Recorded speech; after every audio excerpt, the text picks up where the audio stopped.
네, 안녕하세요. 방금 소개받은 대원시티에서 최기나입니다.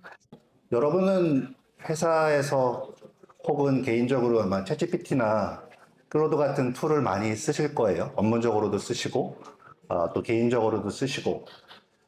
맥킨지는 에이전트를 12,000개를 개발해서 쓰고 있습니다.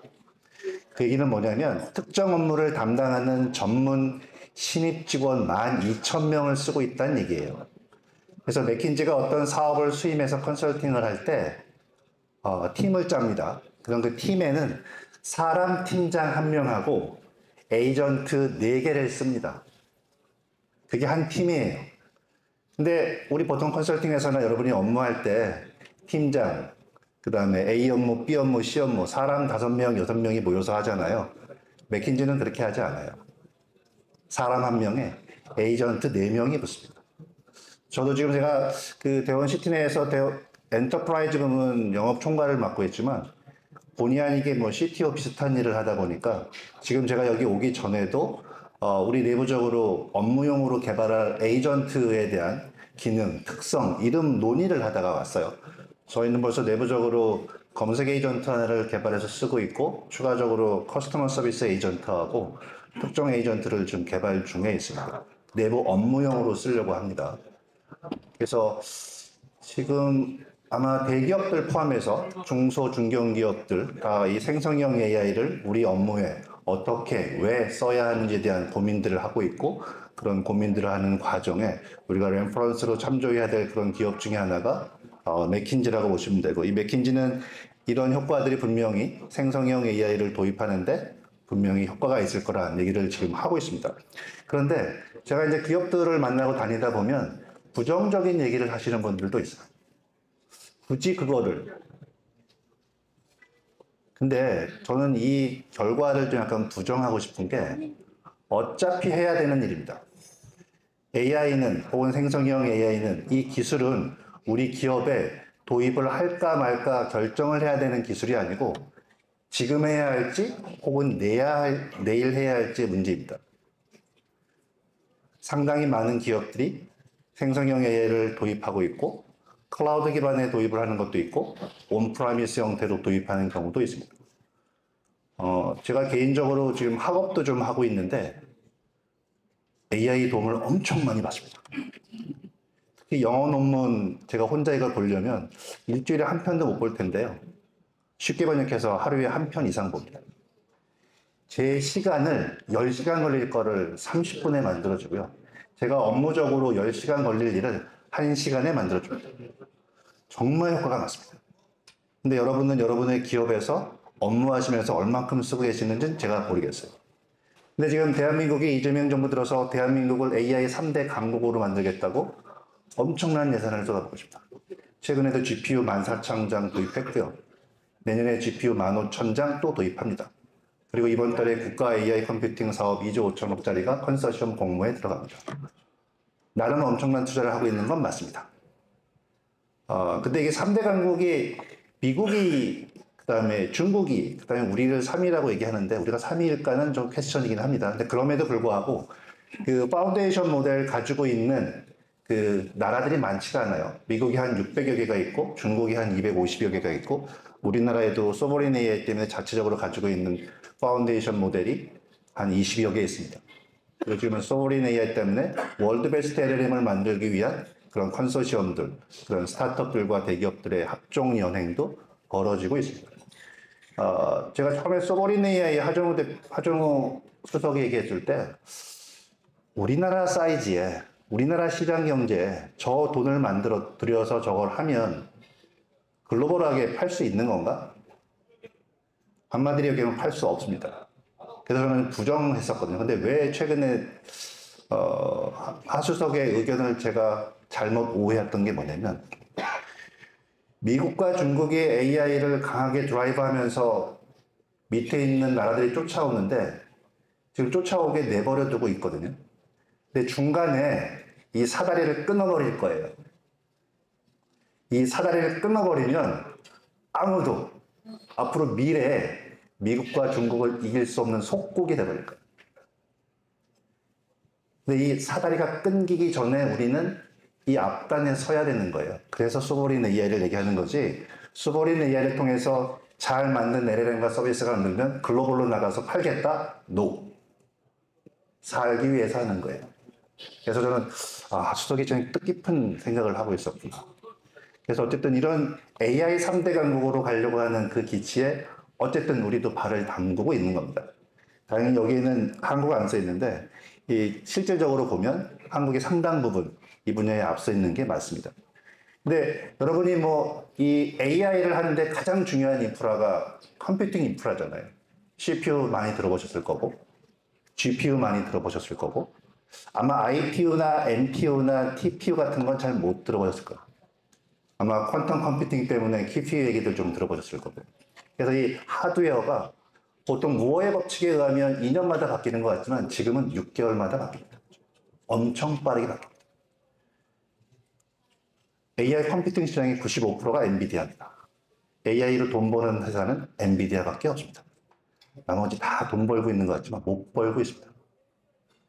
그래서 이 학습에는 반드시 GPU가 필요하지만 지금 국내 퓨리오사나 리벨리온처럼 NPU 기반으로 추론 서비스를 하기 위한 반도체 개발에 열을 올리고 있고, 이렇게 빠르게 변하는 이 하드웨어 인프라 환경에서 여러분들이 이 AI 또 AI 컴퓨팅 인프라에 대해서 인지하시고 거기에 따라서 어떻게 우리가 대응해야 될지. 근데 특히 GPU가 가지고 있는 분명히 약점이 있거든요. 발열이 많고 소음도 많고 비싸고 학습에는 능숙하지만 추론하기에는 일정 부분 딸립니다. 근데 가격도 적당하고 저렴하고 발열도 적고, 이런 NPU가 아마 나중에 이 생성형 AI 아키텍처를 그릴 때 학습과 추론을 나눠서 그리게 됩니다. 그래서 이 2023년 오픈 AI 챗GPT 나오고 나서 AI가 이런 거였구나 느끼는 일반인들이 대부분일 겁니다. 제가 이창호 구단이 알파고하고 대국할 때, 혹은 IBM의 어떤 퀴즈쇼 나와서 사람들하고 대결할 때는 저런 거 할 수 있지, 그렇게 별 아름다운 기술로 보이지 않았는데 생성형 AI가 나오고 나서는 세상이 바뀌었습니다. 그래서 제가 세상을 둘로 나누면 오픈AI 챗GPT가 나오기 전 세상과 나온 후의 세상으로 바뀝니다. 물론 그 앞에 구글 트랜스포머가 그 밑바닥을 만들어줬죠. 그런 측면에서 봤을 때 이 다양한 생성형 AI 모델들이 나오고 있고, 이거를 활용한 다양한 서비스들이 분명히 진행되고 있고, 다행히도 우리나라의 그 LG AI X1이라든지 네이버의 하이퍼클로버 X라든지 이런 파운데이션 모델들이 상당한 수준의 성능을 보여주고 있습니다. 그래서 오픈소스 같은 경우는 라마나 제미나이도 많이 쓰지만 실제 저희도 이 X1의 파트너이기도 하고 하이퍼클로버 X의 파트너이기도 해서 테스트를 해보면 일단 한글이라든지 어떤 특정 질문에 대해서는 어떤 면에서는 챗GPT나 아니면 제미나이보다 낫기도 하더라고요. 그래서 이런 LLM 파운데이션 모델이 있다는 게 상당히 좀 개인적으로도 좀 고무적이기도 하고요. 근데 사람들이 제가 얘기하다 보면 AI하고 생성형 AI를 퉁쳐서 얘기하다 보니까 대화가 좀 안 맞을 때가 있어요. 우리가 예전에 얘기했던 AI는 대부분 패턴 분석이에요. 영상 분석, 패턴 분석, 빅데이터 분석에 가까운 거고, 생성형 AI는 다른 영역이거든요. 그러니까 묶어서 AI로 대화를 고객하고 하다 보면 중간에 걸리더라고요. 그래서 당신이 진짜 하고 싶은 게 일반 AI인 건지 혹은 생성형 AI 기반의 어떤 사업을 하고 싶은 건지, 그런 것도 좀 구분할 필요가 있고, 그런 측면에서 이 생성형 AI가 가지고 있는 특성이나 서비스를 이해할 필요가 분명히 있다라고 생각하면 됩니다. 제가 요건 마이크로소프트하고 링크드인이 최근 조사한 그런 내용이에요. 니네는 얼마나 쓰고 있니? 기업에서 많이 쓰고 있니? 성과는 있니? 그런 건 조사했을 때 높게 나온 이유는 IT 기업 대상으로 좀 조사한 케이스예요. 그래서 높게 나왔죠. 근데 제가 한국 경영인협회 쪽 자료를 보면 우리나라의 경우는 20%도 채 안 됩니다. 특히 중소기업으로 가면 저걸 굳이 써야 하나, 우리 업무에 해야 하나, 좀 비관적인 부분들도 분명히 있습니다. 근데 써야 됩니다. 그래서 예전의 AI는 전문가들이 다루는 영역이었던 것처럼 보이지만 지금의 AI는 도구나 카우나 누구나 다 쓰는 영역입니다. 여러분들 매일 쓰시잖아요. 핸드폰에 2개나 3개, 4개씩 깔려 있을 거요. 얘 답변이 이상하면 저쪽 답변으로 가셨을 거고, 굳이 내가 데이터 사이언티스트가 아니고 IT 가이가 아니라도 누구나 쓰는 게 생성형 AI 서비스입니다. 그리고 아마 이렇게 편한 툴이 있었나 싶을 정도겠죠. 그만큼 지금의 AI는 모두의 AI가 돼 있다는 거죠. 그리고 이 사람 뇌의 용량이 컴퓨터의 용량으로 치면 한 10테라 정도 됩니다. 여러분이 쓰시는 노트북이 아마 1테라, 2테라 정도일 거예요. 그 얘기는 뭐냐면 내 머리에 담을 수 있는 데이터의 용량은 상당히 작다. 그리고 계산 능력도 상당히 떨어진다. 근데 지금 나오고 있는 챗GPT5 정도 되면 IQ로 치면 한 125, 135 정도 됩니다. 여기 IQ 125 넘으시는 분 많지 않을 거예요. 많지 않습니다. 근데 그만큼 지금 그 AI 성능이 2, 3년 내에 아마 일반 인공지능 AGI까지 가게 되면 굳이 내가 저 친구를 뽑아야 되나? 굳이 내가 저 친구를 연봉을 1억씩이나 내주고 써야 하나? 지금 리갈 쪽은 미국 같은 경우는 신입 변호사 잘 안 뽑습니다. 신입 변호사 뽑는 대신에 챗GPT 씁니다. 아니면 리갈 쪽 전문화된 GPT 씁니다. 파이낸스 리서치 센터도 신입 경영학과나 경제학과 직원 안 뽑습니다. 블룸버그 GPT를 사서 씁니다. 그래서 우리가 여기에 익숙해지고 쓰지 않으면 낙오될 거다. 그래서 여러분의 기업에 있는 이런 다양한 기관, 조직들이 있을 거예요. 근데 이 조직마다 쓰는 패턴이나 서비스 시나리오가 다 다릅니다. 그래서 기업에서 이런 생성형 AI를 도입할 때는 기업이 인더스트리 도메인하고 그 도메인 내에 있는 각 조직이 하는 역할, 서비스 이런 것들을 기반으로 해서 도입하고 구축하고 아키텍처를 만들 필요가 있습니다. AI의 궁극적인 목적은 산업 입장에서 보면 최적화예요. 지금은 재미로 쓸 수도 있고 특정 업무에 도움을 받기 위해서 쓸 수도 있고 사장님한테 보고서 쓰는데 급하다고 하니까 빨리 만들기 위해서 쓸 수도 있겠지만 결국은 우리가 이걸 도입해서 생산성을 높이고 인건비를 줄이고 사람을 줄이고 불량품을 줄이고 하기 위한 목적으로 그런 목적으로 최적화 목적으로 이 AI가 쓰여지게 됩니다. 이게 최적화하고 자동화하고는 되게 달라요. 자동화는 이미 되어 있는 거고요. 그 되어 있는 환경 위에서 최적화하는 게 가장 중요합니다. 그래서 지금 대기업들은 그 HR팀에서 제가 이제 작년까지 SKT에서 어떻게 하냐면 입사 지원서 받으면 AI가 검토합니다. 그리고 인터뷰도 AI가 할 수 있습니다. 일본은 인터뷰도 AI가 합니다. 근데 우리나라는 법적 이슈 때문에 사람이 사람을 인터뷰해야지 AI가 사람을 인터뷰하기 때문에 지금 법적 이슈가 있어서 안 쓸 뿐이지 다 AI가 합니다. 리갈 팀도 신입 변호사 안 뽑고 다 AI로 법무 검토를 합니다. 그래서 이렇게 AI를 쓰므로 해서 상당히 많은 부분 효과를 보고 있다는 거죠. 처음에 생성 AI가 나왔을 때는 저걸 어디다 쓰지? 어떻게 쓰지? 쓰면 도움이 되나? ROI가 좋아지나? 이런 좀 그 수치화된 정량적인 수치가 없다 보니까 CEO 입장에서 도입이 꺼렸다면 지금은 일정 부분 많은 효과들이 보여지기 때문에 그런 측면에서 많이 도입을 검토하고 있고 실제 도입이 되고 있고 맥킨지처럼 12,000개 에이전트 쓰는 그런 기업도 생기고 있는 거죠. 그래서 이런 AI를 구축할 때, 생성형 AI를 구축할 때, 이런 플랫폼을 구축할 때 이런 클라우드 방식으로 하기도 하고 혹은 온프라미스 방식으로 하기도 합니다.